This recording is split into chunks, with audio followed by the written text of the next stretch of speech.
2008년 미국의 한 IT 회사에서 현대사회를 일컫는 새로운 표현을 처음 사용합니다. 어떤 표현인가 하면 초연결사회라고 하는 표현입니다. 들어보셨습니까? 초연결사회. 초연결사회는 인터넷으로 사람과 사물이 연결되고 그리고 여러 가지 데이터가 모두 연결되어 있는 사회를 일컫는 표현입니다. 여러분, 인터넷으로 사람과 사람이 연결되면 어떻게 되죠? 인터넷으로 기업과 기업이 연결되고 인터넷으로 나라와 나라가 연결되면 어떻게 됩니까? 소통이 원활해지게 됩니다. 그리고 이렇게 인터넷으로 모든 것들이 연결되게 되면 우리는 다양한 정보의 홍수 속에 살 수 있기 때문에 대부분의 사람들은 이 초연결 사회를 살면서 만족감을 느낍니다.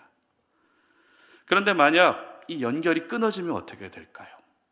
인터넷 연결이 끊어지고 전화 연결이 끊어지면 어떻게 될까요? 흔한 예로 엘리베이터 안에서 전화 통화하다가 끊어져 본 적 많이 있으시죠? 그때 어떤 기분이 드십니까? 그 짧은 순간이지만 전화가 끊어졌다는 이유로 답답함을 느끼고 짜증을 내고 그렇게 불안함을 느끼는 우리의 모습들, 여러분들에게도 분명히 있을 겁니다. 이처럼 이미 우리는 초연결 사회를 살면서 이런 사회에 익숙해져 있기 때문에 연결이 끊어지면 가장 먼저 불편함을 느끼게 됩니다. 그래서 항상 연결되어 있어야 안정감을 느끼고 더 잘 연결될 수 있는 곳을 찾아서 그렇게 돌아다닙니다. 특별히 저희들은 초연결 사회를 살면서 인터넷이 당연히 반드시 연결되어 있어야 되는 것처럼 하나님의 백성으로 이 세상을 살아가면서 하나님과 반드시 연결되어 있어야 합니다.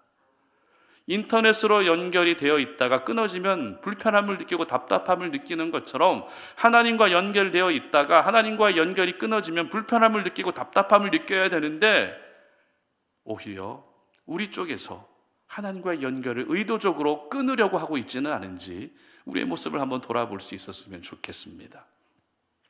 오늘 본문은 에스라가 예루살렘으로 귀환했다라는 말씀입니다. 이미 우리가 에스라 말씀의 절반 이상을 살펴봤습니다. 그런데 여러분 좀 이상하지 않으셨습니까? 왜 에스라가 1장부터 등장하지 않고 7장이 돼서야 등장하는지 조금 의아하다라고 생각하셨을 수도 있을 것 같습니다. 그런데 드디어 에스라가 등장했습니다. 에스라가 예루살렘으로 귀환했던 목적은 백성들의 영적 부흥 운동을 일으키기 위함이었죠. 스룹바벨을 통해서 지어진 성전이 회복되고 그 성전을 통해서 예배가 회복됐습니다. 그리고 이제는 에스라를 통해서 예루살렘 땅 가운데 영적 부흥 운동이 일어나게 된 것입니다.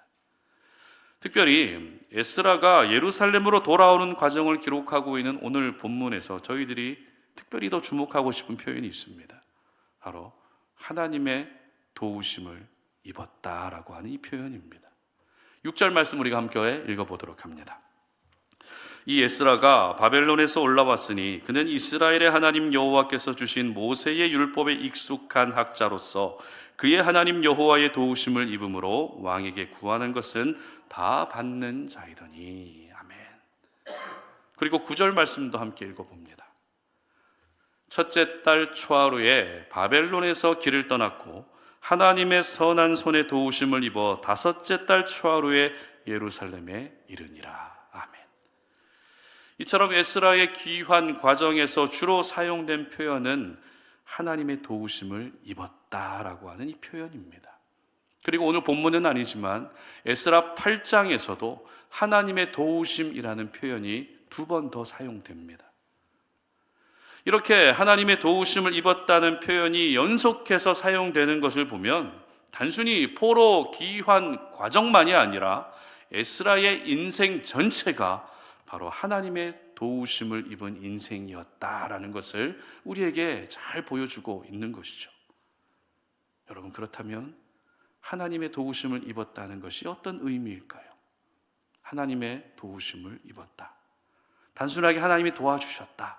이런 의미도 있겠지만 바로 에스라는 도우심이라고 하는 이 단어를 통해서 자신의 인생과 하나님이 연결되어 있다라는 것을 의도적으로 나타내고 있었습니다. 조금 더 구체적으로 말씀드리면, 여러분, 에스라라고 하는 이름의 뜻이 어떤 뜻인지 아세요? 에스라, 바로 하나님이 도우셨다라는 뜻입니다. 보통 이름이라는 것은 그 사람의 정체성을 나타내고 그 사람의 인생을 나타내고 그 사람의 인격을 나타냅니다. 그래서 자녀들의 이름을 지을 때도 그렇게 신중하게 짓게 되는 것이죠. 에스라는 자기 이름의 뜻을 포로 귀환 전 과정과 자신의 인생에 그대로 반영하고 있었던 것입니다. 그래서 도우신다, 하나님이 도와주신다라는 이 지극히 단순한 단어를 반복적으로 사용하면서 하나님과 자신의 인생을 이렇게 연결하고 있었던 것입니다. 그리고 하나님과 연결되어 있었기 때문에 위험이 도사리고 있는 예루살렘으로의 귀환길 가운데서도 하나님의 도우심을 입을 수 있었고, 그리고 영적 부흥 운동을 일으키는 귀한 도구로 쓰임받을 수 있었던 것입니다. 그렇습니다. 저희들도 오늘 이 말씀을 통해서 하나님과 나의 삶을 연결할 수 있어야 됩니다.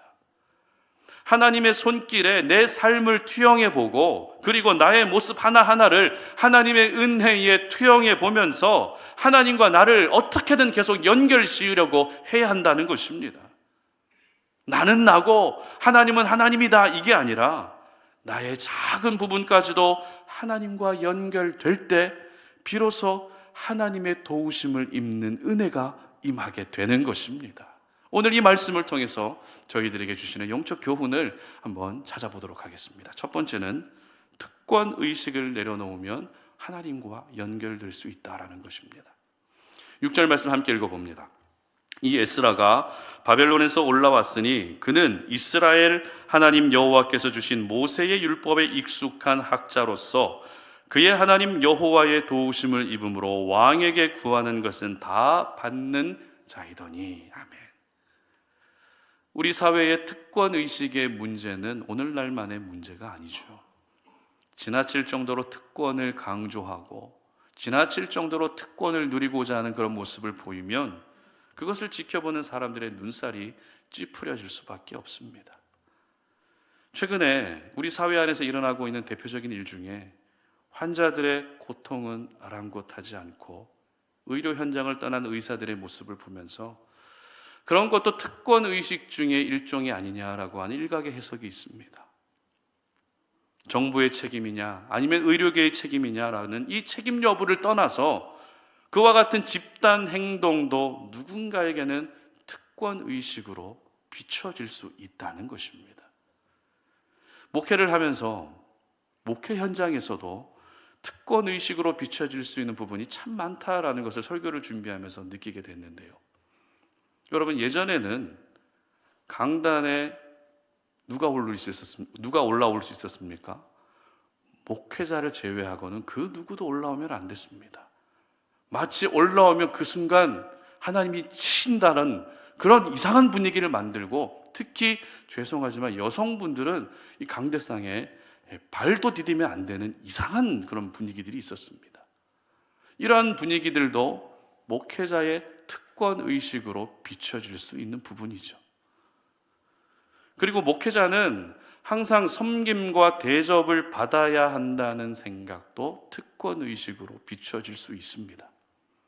그래서 저는 성도님들과 식사 자리에 같이 앉게 되면 제일 먼저 뭐 하는지 아세요? 기도할까요? 아닙니다. 제일 먼저 수저와 젓가락을 놓습니다.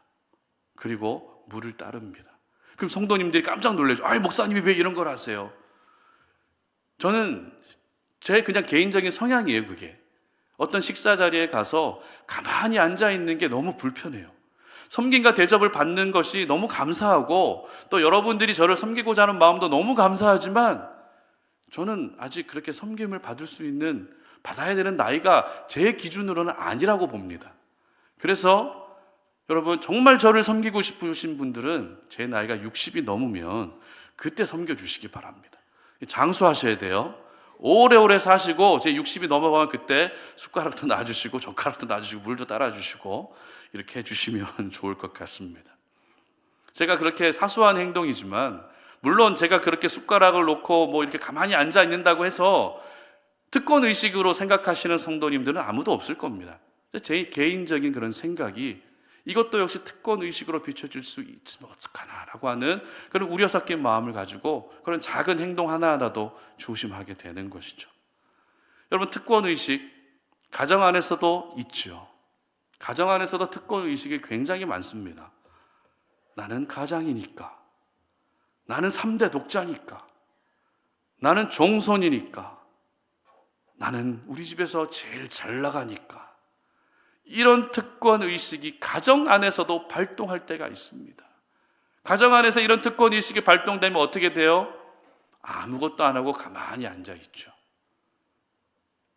그런데 이와 같은 특권 의식을 강조하면 강조할수록 어떻게 될까요? 밉상이 됩니다. 사랑받기 어려워집니다. 인정받기 어려워집니다. 특별히 우리가 이 특권 의식에 사로잡히게 되면 하나님과의 관계에서도 심각한 문제가 생깁니다. 대표적으로 이스라엘 백성들이 이 특권 의식에 사로잡혀서 자기 멋대로 살다가 멸망한 사건처럼 특권 의식에 사로잡히는 것은 굉장히 위험합니다. 그런 점에서 오늘 에스라는 특권을 누릴 수 있는 자리에 있었지만 그 특권 의식을 내려놓는 과감한 결단을 하게 됩니다. 조금 전에 우리가 읽었던 6절 말씀은 에스라가 어떤 사람이었는지를 기록하고 있는 말씀인데요. 일단 에스라는 율법에 능한 사람이었습니다. 학자였습니다. 율법에 능통한 사람이었습니다. 그리고 또 어떤 사람이었죠? 왕에게 구하는 것은 다 받는 사람이었습니다. 왕에게 구하는 것을 다 받는 사람. 어떤 사람이죠? 한마디로 바사 제국, 페르시아 제국, 아닥사스다 왕에게 가장 인정받던 사람이라는 것입니다. 왕에게 신뢰를 받게 되면 왕궁 안에서 모든 것을 누릴 수 있습니다. 그리고 구하는 것까지도 왕이 모두 다 허락해 주었기 때문에 전혀 부족함 없이 완벽한 특권을 누리며 사는 환경에 에스라가 있었다는 것입니다. 예전에 제가 작은 경찰을 몰고 다닐 때가 있었습니다. 일이 있어서 서울의 5성급 고급 호텔에 갈 일이 있었어요. 여러분 예상이 되시죠? 제 앞에 검은색 고급 세단 승용차에서 한 손님이 내리는데 앞에 있던 직원이 문을 열어주고 부축해주면서 이렇게 안내를 해주시더라고요. 그래서 저도 내심 기대하는 마음이 생겼습니다. 역시 5성급 호텔은 다르구나. 조금씩 진입했죠. 어떻게 됐을까요? 빨리 빼세요. 우리 흔하게 겪는 일들이잖아요. 마음이 좀 좋지 않았습니다. 좋은 차를 일단 타고 봐야 되겠구나라는 생각이 들기도 했습니다. 여러분, 특권을 누릴 수 있는 위치에 있다면 그 특권을 누리는 것이 당연합니다. 제 앞에 있던 그 검은색 세단의 고급 승용차에서 내린 그 손님도 특권을 누릴 수 있는 위치에 있었기 때문에 특권을 누린 것뿐입니다. 따라서 그 특권을 누리고 있다고 해서 그 사람을 향해서 그 누구도 손가락질 할 수 없다는 것입니다. 마찬가지입니다. 에스라 역시 페르시아 제국 안에서 구하는 모든 것을 다 받을 정도로 모든 특권을 누리며 얼마든지 편안하게 살 수 있었습니다. 그렇게 특권을 누리며 산다고 해도 에스라를 향해서 정죄하거나 손가락질 할 수 없다는 것입니다.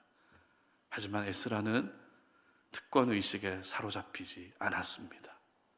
특권 의식에 빠져 있느라 지금 예루살렘에 가서 자신이 해야 될 그 사명을 잃어버리지 않았다는 것입니다.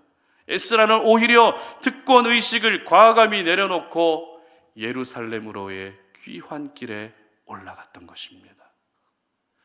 그리고 오늘 본문은 에스라가 특권 의식에 사로잡히지 않았다는 것을 또 다른 부분에서도 보여주고 있는데요. 오늘 보면 7장 1절부터 5절까지 말씀은 에스라의 족보를 기록하고 있습니다. 그 중에서 5절 말씀을 함께 보도록 합니다.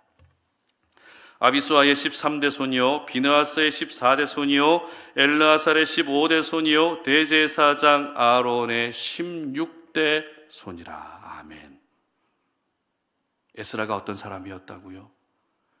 아론의 후손, 대제사장 아론의 후손이었습니다. 이 말은 에스라도 역시 대제사장이었다는 것입니다. 그리고 이스라엘의 위대한 지도자 모세와 같은 가문의 사람이었다는 것입니다. 종교적으로 보나 신분으로 보나 에스라는 분명 특권 의식을 가질 수 있는 가문 출신입니다. 대제사장이 굳이 험난한 귀한 길에 오를 필요가 없습니다. 대제사장이라 할지라도 편안하고 안락한 왕궁 안에서 구하는 모든 것을 공급받으며 그렇게 살 수 있습니다. 그러나 에스라는 내가 지금 있어야 할 곳은 편안한 왕궁이 아니라, 왕이 공급해주는 모든 것을 누리며 사는 것이 아니라 다시 지어진 성전이 있는 예루살렘으로 가는 것이 내가 가야 할 길임을 알고 그 특권 의식을 내려놓았던 것입니다. 대제사장이 굳이 험난한 길을 가지 않아도 되지만 그 특권 의식을 내려놓고 성전이 있는 예루살렘으로 발걸음을 옮겼던 것입니다. 이처럼 우리가 특권 의식을 내려놓게 되면 내가 지금 감당해야 될 사명을 깨닫게 되는 것입니다. 특권 의식을 내려놓게 되면 내가 지금 책임져야 할 부분이 무엇인지 알게 되는 것입니다. 이렇게 특권 의식을 내려놓으면서 사명을 깨닫고 책임을 다한 에스라는 하나님과 더 굳건하게 연결될 수 있었던 것입니다. 신약 성경에 보게 되면 예수님께서 12제자들 중에서도 베드로와 야고보, 요한이라고 한 이 세 명의 제자들에게만 특별하게 더 많이 그런 데리고 다니면서 보여주신 기적들이 있습니다. 그 중에 대표적으로 변화산 사건이 있습니다. 생각해 보십시오. 예수님께 12명의 제자로 선택받았다는 것도 특별한데 그 중에 3명으로 또 선택받았다는 것, 얼마나 특별한 사람이라고 생각했겠습니까? 이때 3명의 제자들은 그 변화산에서 예수님이 너무나도 놀라운 영광으로 변화되신 사건을, 그런 현장을 보게 됩니다. 그리고 모세와 엘리야가 같이 나타나서 함께 대화하는 것들을 보게 됩니다. 그리고 베드로가 어떤 말을 하는가 하면 마태복음 17장 4절 함께 읽어봅니다. 베드로가 예수께 여쭈어 이르되 주여 우리가 여기 있는 것이 좋사오니 만일 주께서 원하시면 내가 여기서 초막셋을 짓되 하나는 주님을 위하여 하나는 모세를 위하여 하나는 엘리야를 위하여 하리이다. 아멘. 우리가 여기 있는 것이 좋사오니, 베드로가 말했던 우리가 여기 있는 것이 좋사오니, 여러분 이 말이 어떻게 들리십니까? 이 말은 내가 예수님께 특별히 선택받았고 예수님의 영광스러운 모습을 본 특별한 사람이라는 생각으로 그 특권 의식을 계속 누리고 싶다는 취지로 말한 말이었습니다. 여러분, 예수님이 베드로와 야고보와 요한 이 3명의 제자들에게 영광을 보여주신 이유는 특권 의식을 가져야 돼, 너희들 특권 의식 가지고 세상 가운데 살아야 돼, 이런 이유로 영광을 보여주신 것이 아닙니다. 너희들은 영광을 받으니 이제 산 아래로 내려가서 하나님의 나라를 증거하고 복음을 증거하는 사명자로서 책임 있게 주도적인 삶을 살도록 이 귀한 영광을 보여주신 것입니다. 그러나 베드로는 자신의 사명을 이때까지만 해도 깨닫지 못합니다. 특권 의식을 끝까지 내려놓지 못했던 것입니다. 여러분, 특권 의식은 하나님과 여러분 사이의 관계, 이미 연결되어 있던 그 관계를 끊어놓을 뿐입니다. 그러나 우리가 특권 의식을 내려놓게 되면 하나님과 자연스럽게 연결될 수 있는 것입니다. 오늘 에스라가 하나님이 도우신다라는 자기의 이름의 뜻을 포로 귀환의 전 과정에 그대로 투영하면서 하나님과 자신을 이렇게 연결할 수 있었던 것은 특권 의식을 내려놓는 데서부터 시작됐던 것입니다. 그러므로 지금 여러분의 자리에서 가질 수 있는 특권 의식, 그 특권 의식을 이제는 하나둘씩 내려놓을 수 있었으면 좋겠습니다. 나는 가장이니까, 나는 경제권을 가지고 있으니까, 이런 가정 안에서 가질 수 있는 특권 의식을 모두 내려놓으십시오. 교회 안에서도 가질 수 있는 특권 의식이 있겠죠. 내가 신앙생활 이 정도 했으니까, 내 나이가 이 정도 되니까, 나는 여러 가지 훈련도 받고 또 봉사도 많이 하고 있으니까, 왕년에 내가 다 해봤으니까, 그리고 자녀들이 하게 되는 특권 의식도 있어요. 뭐예요? 우리 부모님 신앙생활 열심히 하니까, 우리 부모님 기도 열심히 하니까. 이런 특권 의식을 자녀들이 자주 가지게 됩니다. 그러므로 이 모든 특권 의식, 교회에서나 가정에서나 여러분이 살아가는 모든 삶의 자리에서 가질 수 있는 이 특권 의식을 오늘 이 시간에 모두 다 내려놓을 수 있기를 바랍니다. 그래서 항상 하나님의 도우심을 입으시고 하나님과 더욱더 단단하게 연결될 수 있는 은혜가 있으시기를 주님의 이름으로 축복합니다. 두 번째는 결심하면 하나님과 연결된다라는 것입니다. 10절 말씀 함께 읽어봅니다. 에스라가 여호와의 율법을 연구하여 준행하며 율례와 규례를 이스라엘에게 가르치기로 결심하였었더라. 아멘. 결심에 관해서 최근에 올라온 인터넷 기사 중에 기꺼이 기다릴 결심이라는 기사가 있더라고요. 기꺼이 기다릴 결심. 어떤 내용인가 하면 MZ세대들의 줄서기 문화에 대한 글이었습니다. 한 베이글 가게 앞에서 직원이 줄 서 있는 손님들에게 이렇게 이야기합니다. 여기서부터 5시간이 예상됩니다. 여러분은 어떻게 하시겠습니까? 5시간을 기다려서 내가 원하는 물건을 사시겠습니까? 아니면 그냥 줄 서지 않고 돌아가시겠습니까? 줄 서시겠다는 분 한번 손 들어 보시겠어요? 괜히 손들면 좀 이상하게 보여줄 수 있는데 제가 칭찬해 드리려고 그러는 거예요. 저는 줄 설 거예요. 궁금해요. 저는 5시간을 기다려서 도대체 살 수 있는 게 뭔지 한번 기다려보고 싶은 그런 오기도 생기더라고요. 요즘 MZ세대들 5시간을 기다린다고 합니다. 다 그런 건 아니겠죠. 물론 다 그런 건 아니지만 기다린다고 해요. 어른들은 기다리는 그 친구들을 보면서 어떤 생각을 할까요? 굳이 그렇게 긴 시간을 기다리면서까지 줄 서야 되나? 이런 생각이 드는 것이 당연합니다. 심지어 쟤네들은 시간이 남아도네라고 그들을 향해서 비아냥거릴 수도 있습니다. 그러나 MZ세대들에게는 기다림의 경험이 곧 소비다라고 하는 이런 생각을 가지고 있어요. 무슨 말일까요? 기다림의 경험이 곧 소비다. 우리가 생각하는 소비는 내가 원하는 물건을 구매하기 위해 돈을 쓰는 것이 소비입니다. 그러나 MZ세대들은 소비에 대한 정의가 다릅니다. 그들은 제품이 담고 있는 스토리, 철학, 매장 분위기, 그리고 굿즈와 같은 것들을 경험하고 SNS를 통해서 함께 공유까지 했을 때 비로소 내가 소비를 했다라고 그렇게 여긴다는 것입니다. 따라서 MZ세대들은 5시간이든 10시간이든 기꺼이 기다릴 결심을 한다는 것이죠. 줄서기는 우리에게 언제나 따분하고 지루한 시간으로 여겨지는 것이 일반적입니다. 그러나 그 줄서기를 통해서도 내가 얻을 수 있는 것이 있다라고 여기며 기꺼이 기다릴 결심을 하는 MZ세대들을 보면서 참 대단하다, 이런 생각이 들었습니다. 여러분, 결심한다는 말이 어떤 말이죠? 어떤 의미죠? 내가 할 일에 대해서 어떻게 해야 되겠다, 꼭 해야 되겠다, 이런 마음을 굳게 정하는 것을 결심했다, 이렇게 이야기합니다. 그렇기 때문에 결심에 따른 행동과 그냥 하는 행동은 차이가 날 수밖에 없습니다. 일을 하게 되는 열정부터 끈기, 그리고 자세와 태도까지 결심을 통해서 우리는 하고자 하는 일에 더 많은 동기부여를 할 수 있게 되는 것입니다. 신앙생활도 마찬가지입니다. 결심이 있는 신앙생활은 쉽게 흔들리지 않습니다. 근데 그냥 하는 신앙생활은 어때요? 굉장히 쉽게 흔들립니다. 결심이 있는 신앙생활은 신앙의 성장으로 반드시 그 결과가 나타나게 되어 있습니다. 하지만 아무 결심 없이 그저 시간이 흘러가고 분위기가 흘러가는 대로 신앙생활을 하게 되면 신앙의 성장은 이루어질 수 없고 신앙 그 자체가 짐이 될 수밖에 없습니다.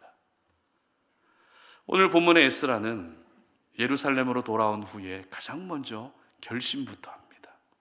어떤 결심이었죠? 율법을 연구하고 율법을 준행해서 그 율법을, 말씀을 백성들에게 가르쳐야 되겠다는 결심을 합니다. 지금 예루살렘에는 성전이 다시 지어졌습니다.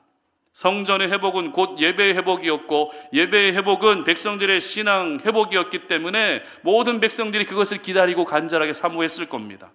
그런데 성전이 회복되고 예배가 회복되는 것보다 더 중요한 것은 바로 말씀의 회복이었던 것입니다. 이것을 통해 알 수 있는 사실은 말씀이 없는 성전의 회복, 말씀이 없는 예배의 회복은 형식에 그칠 뿐이라는 것입니다. 에스라는 대제사장이기도 했지만 율법에 능통한 학자였기 때문에 결국 내가 백성들에게 말씀을 가르치는 역할을 감당해야 된다, 내가 바로 이 귀한 일들을 감당해야 된다라고 하는 이 믿음의 결심을 했던 것입니다. 그리고 이 결심을 통해서 백성들 가운데 말씀을 통해 영적 대각성 운동이 일어나고 영적 부흥 운동이 일어납니다. 건물로서의 성전 안에서는 경험할 수 없고 형식적인 제사와 예배로는 절대 경험할 수 없는 놀라운 부흥의 운동, 부흥의 역사들이 말씀을 통해 일어났던 것입니다. 여러분, 결심이 이렇게 중요한 것입니다. 그렇다면 우리는 무엇을 결심해야 될까요? 우리가 결심해야 될 것, 여러분들은 어떤 것을 결심하겠습니까? 오늘 에스라의 입장에서 한번 여러분 생각해 보시기 바랍니다. 예루살렘으로 돌아왔을 때 어디에서부터 시작해야 될지, 어떤 것부터 시작해야 될지 막막했을 겁니다. 그러나 에스라는 자기가 가장 잘하는 일, 자기가 가장 자신 있어 하는 일을 하기로 결심했던 것입니다. 그렇습니다. 결심할 때 우리가 먼저 고려해야 될 부분은 내가 자신 있어 하는 일, 내가 가장 잘하는 일을 결심하는 것입니다. 하나님이 내게 주시는 은사와 달란트가 무엇인지를 생각하며 그것을 삶 가운데 적용할 수 있도록 결심하는 것입니다. 처음부터 너무 대단한 것을 결심하면 그 결심이 오래 갈 수가 없죠. 처음 결심은 일단 내가 가장 잘하는 것, 일단 내가 가장 자신 있어 하는 것, 그것부터 결심하는 겁니다. 그래서 주보에도 나와 있지만 은사와 달란트를 교회를 위해 섬기는 일에 마음껏 흘려보내주세요라고 제가 광고를 내고 있지 않습니까? 여러분 지금 숨겨놓은 달란트 다 있으시잖아요. 잘하는 거 있잖아요. 그런데 왜 그걸 사용 안 하세요? 하나님이 그렇게 잘하는 거 주셨는데 왜 안 하세요? 마음에 감동이 있으신 분들은 이번 주에 기도하시면서 저한테 꼭 말씀해 주시기 바랍니다. 이렇게 먼저 잘하는 것부터 결심하고 나서 그 후로 결심해야 될 부분은 내가 평소에 도전해보고 싶었던 것, 내 마음이 계속 향하는 곳, 그것에 대한 결심을 또 할 수 있어야 되는 것입니다. 결심했다라고 하는 단어의 원어적 의미는 내 마음이 정해졌다, 이런 의미입니다. 그래서 시편 57편 7절 말씀 보게 되면 이렇게 기록하는데요. 하나님이여, 내 마음이 확정되었고 내 마음이 확정되었사오니 내가 노래하고 내가 찬송하리이다. 아멘. 그렇습니다. 확정됐다라는 것이 결심했다라는 의미입니다. 우리가 또 한 가지 결심해야 될 부분은 어떤 상황에서도 내가 하나님을 노래하고 하나님을 찬양하는 예배자의 삶을 살겠다는 이 결심입니다. 습관처럼 예배 자리로 나오는 것이 아니라, 누군가의 손에 이끌려서 억지로 예배 자리에 나오는 것이 아니라, 힘들고 어려운 상황 속에서도, 그리고 이왕 내가 교회에 가는 거라면 하나님이 기뻐하시는 예배자의 모습으로 예배를 드려야 되겠다라고 하는 이 결심을 하며 예배 자리를 지킬 때 결국 그 결심을 통해 하나님과 우리가 더욱더 단단하게 연결질 수 있는 것입니다. 그리고 여러분, 기도하기를 결심하시기 바랍니다. 죄 짓지 않기를 결심하시기 바랍니다. 세상에서 구별되어 살 수 있기를 또 결심하시기를 바랍니다. 믿음의 선한 결심은 결국 하나님과 우리 사이의 관계를 더욱더 끈끈하게 연결해주는 연결고리가 되는 것입니다. 특별히 우리 하나님도 우리와의 관계를 연결하시기 위해서 마음을 결심하셨습니다. 어떤 결심이었죠? 바로 독생자 예수님을 이 땅 가운데 보내주셔서 대신 죽게 하시는 그 결심. 아들을 죽게 하는 이 결심은 세상 그 어떤 결심보다 너무나도 어려운 결심이지만 하나님은 그 결심을 하셨습니다. 그리고 결국 예수 그리스도를 통해서 하나님과 우리가 연결될 수 있었던 것입니다. 그러므로 이제는 여러분이 할 수 있는 결심, 여러분이 해야 될 믿음의 선한 결심을 통해서 하나님과 여러분의 삶이 더욱더 친밀하게 연결될 수 있기를 주님의 이름으로 축복합니다. 말씀을 맺겠습니다. 요한복음 15장 말씀을 보면 그 유명한 포도나무 비유 말씀이 기록되어 있습니다. 요한복음 15장 4절을 한번 읽어보도록 합니다. 내 안에 거하라 나도 너희 안에 거하리라. 가지가 포도나무에 붙어 있지 아니하면 스스로 열매를 맺을 수 없음 같이 너희도 내 안에 있지 아니하면 그러하리라. 아멘.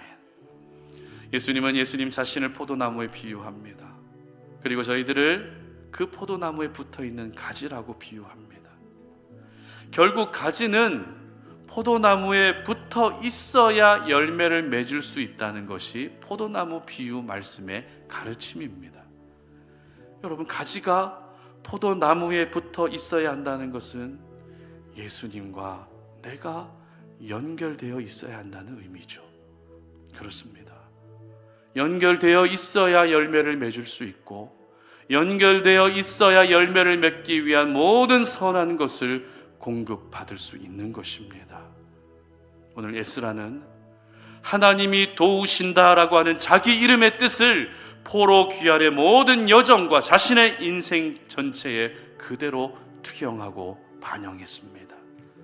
그렇게 하나님과 연결된 에스라는 실제 하나님의 도우심을 입을 수 있었고, 예루살렘으로 돌아와서 영적 부흥 운동을 말씀 가운데 일으킬 수 있었던 것입니다. 그러므로 이 말씀을 함께 나누는 우리 성도님들도 역시 하나님과 여러분을 연결할 수 있기를 바랍니다. 특권 의식을 내려놓으면 하나님과 연결됩니다. 결심하면 하나님과 연결됩니다. 그리고 우리는 예수 그리스도로 말미암아 하나님과 연결될 수 있습니다. 바라기는 우리 송탄 올인의 모든 가족들이 하나님과 반드시 연결되시고 끝까지 연결되셔서 여러분이 살아가는 모든 삶의 자리에서 하나님의 선한 손의 도우심을 입으며 살아가시기를 주님의 이름으로 축복합니다. 우리 시간에 함께 찬양하고 기도하는 시간 갖도록 합니다. 나의 안에 거하라. 함께 찬양합니다.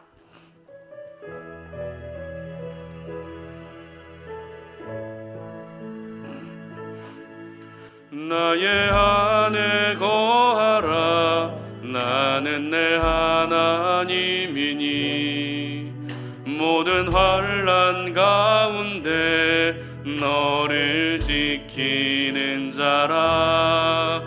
두려워하지 말라. 내가 널 도와주리니 놀라지 말라. 내 손 잡아주리. 한 번 더 고백합니다. 나의 안에 거하라.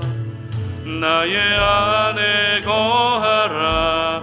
나는 내 하나님이니 모든 환난 가운데 너를 지키는 자라. 두려워하지 말라. 내가 널 도와주리니 놀라지 말라. 내 손 잡아주리라. 내가 너를 지명하여 불렀나니 너는 내 것이라. 내 것이라. 너의 하나님이라. 내가 너를 보배롭고 존귀하게 여기노라. 너를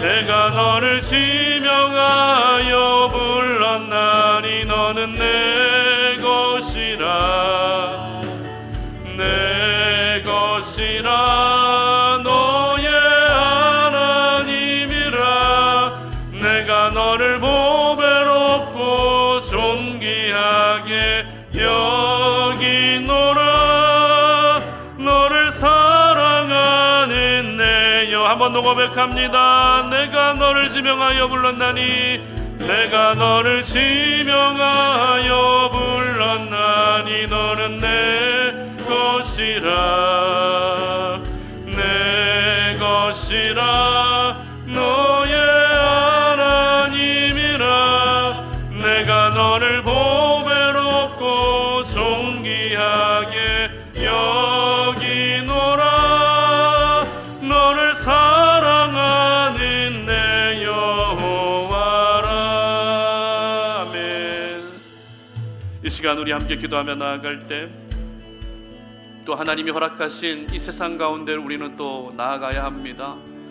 분명히 주일날 하나님을 예배할 때는 하나님과 잘 연결되어 있었던 것 같은데 왜 세상 가운데 나아가기만 하면 그 연결이 자꾸 끊어지는지 그렇게 자꾸 먹통이 되는지 우리의 모습을 돌아볼 수 있었으면 좋겠습니다.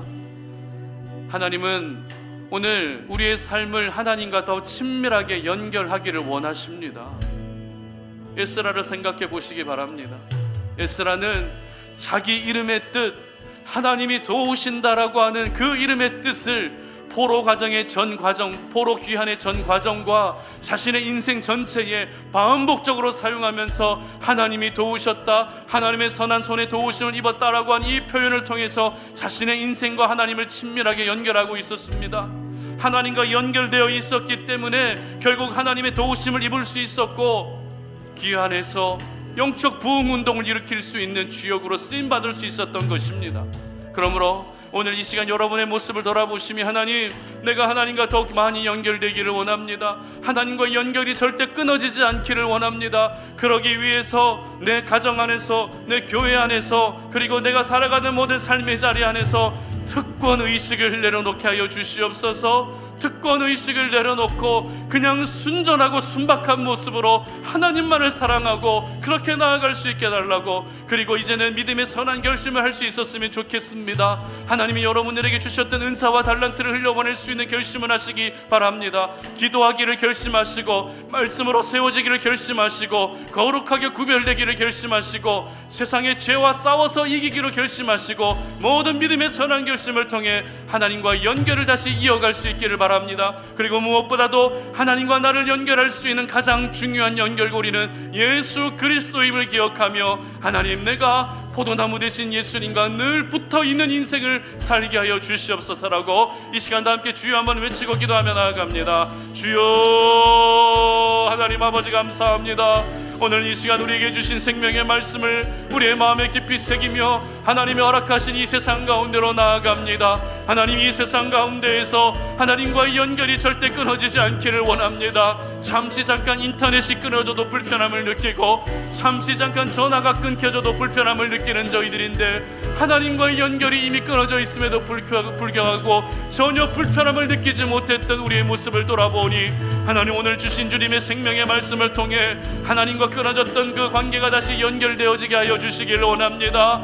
하나님 아버지, 내가 가질 수 있는 모든 특권의식을 다 내려놓게 하여 주시옵소서. 하나님, 모든 특권의식을 다 내려놓고 그저 순전한 마음으로 하나님과의 일대일 관계 속에서 하나님을 더 사랑하고 하나님만을 더 사랑할 수 있는, 하나님을 의지할 수 있는 우리의 믿음이 되게 하여 주시옵소서. 하나님 아버지, 내가 결심해야 될 부분들이 무엇입니까? 하나님, 내가 결심해야 될 부분들이 무엇입니까? 먼저는 하나님이 주신 은사와 달란트를 흘려보낼 수 있는 결심하게 하시고, 하나님 아버지, 내가 영원히 하나님을 찬양하는 예배자의 삶을 사겠다고 결심하게 하시고, 기도하기로 결심하게 하시고, 죄 짓지 않기로 결심하게 하시고, 세상과 타협하지 않도록 결심하게 하시고, 이 세상과 구별될 수 있도록 또 결심할 수 있게 하여 주시어서 하나님과 정말 친밀하게 연결될 수 있는 우리 송탄오린의 모든 가족들이 될 수 있도록 도와주시옵소서.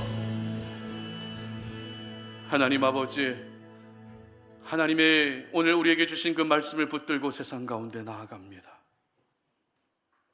하나님과의 연결된 부분들이 끊어져 있었다면 오늘 이 말씀을 통해서 다시 연결되기를 원합니다.